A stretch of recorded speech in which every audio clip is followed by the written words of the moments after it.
On devrait beaucoup parler d'écologie d'ici au 13 juin prochain. Sur les 5 objets soumis en votation populaire ce jour-là, 3 concernent l'environnement. Outre la loi sur le CO2, le peuple se prononcera sur 2 initiatives pour une eau potable propre et contre les pesticides de synthèse. 2 initiatives qui ont de quoi séduire une population qui craint les effets des produits phytosanitaires sur la santé et la biodiversité, mais qui ont aussi de quoi faire trembler certains agriculteurs. Jean-Paul Anchaud, bonsoir. Bonsoir, monsieur Veillant. Vous êtes paysan basé dans le Chablais vaudois. Oui, paysan de montagne à Lettiva, à l'Alpange de la Badadia, depuis 31 étés. D'accord. Et alors, est-ce que vous êtes inquiet de cette votation? Ouah, inquiet.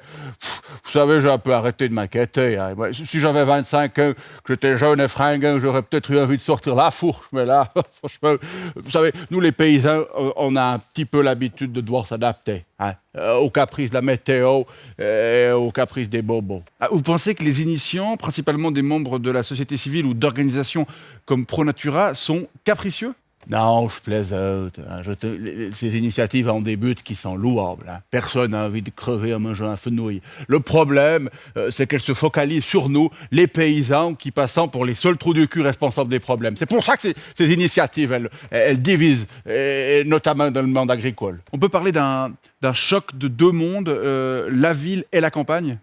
Je parlerais plutôt d'un choc d'une chier de monde. Hein. Parce qu'on a tous des manières différentes de consommer. Hein.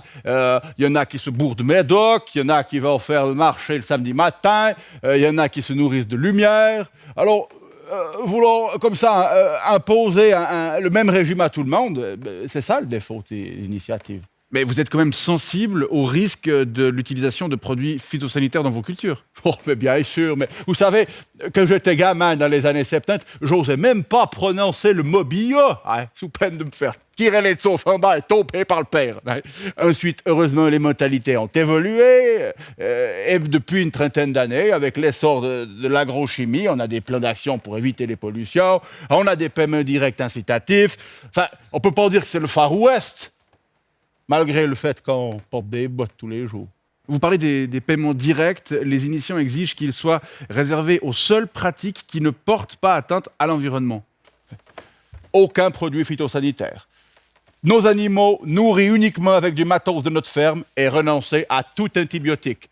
Combiné à l'interdiction des pesticides, ça signifie moins de culture à l'hectare, moins d'herbe, donc moins de lait, donc moins 30% de rendement sur mon exploitation. Donc, autant ouvrir un spa.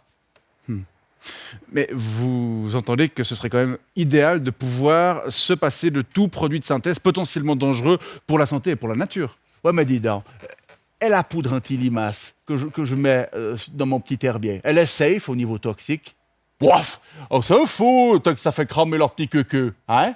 Et mon joli jeans tout bleu, hein, il a été teint avec quel produit? Il coûte 150 balles, j'imagine que les choses ont été faites correctement. Et ces jolies fraises espagnoles, bien dodus, là, qu'on rue pour le mois de février, est-ce qu'elles ont été arrosées de pesticides? Ça s'en fout, c'est quand même tellement cool d'en avoir toute l'année. Bah oui, c'est pratique. Hein. Alors on peut vouloir d'un monde plus sain, plus propre, plus juste, plus durable. Alors on peut, et je pense qu'on est globalement en train de prendre cette direction. On est en mouvement. Mais passer de 0 à 1000 en un coup d'accélérateur, on a quand même de fortes chances de faire quelques accidents. Bon, eh bien, les débats ne font que commencer avec la campagne qui démarre et on verra bien ce que décide le peuple suisse le 13 juin. Jean-Paul Anchaud, merci d'avoir été avec nous. Au revoir, monsieur Veillant. Vous saluerez bien votre papa. Ouais. Ok, ça marche.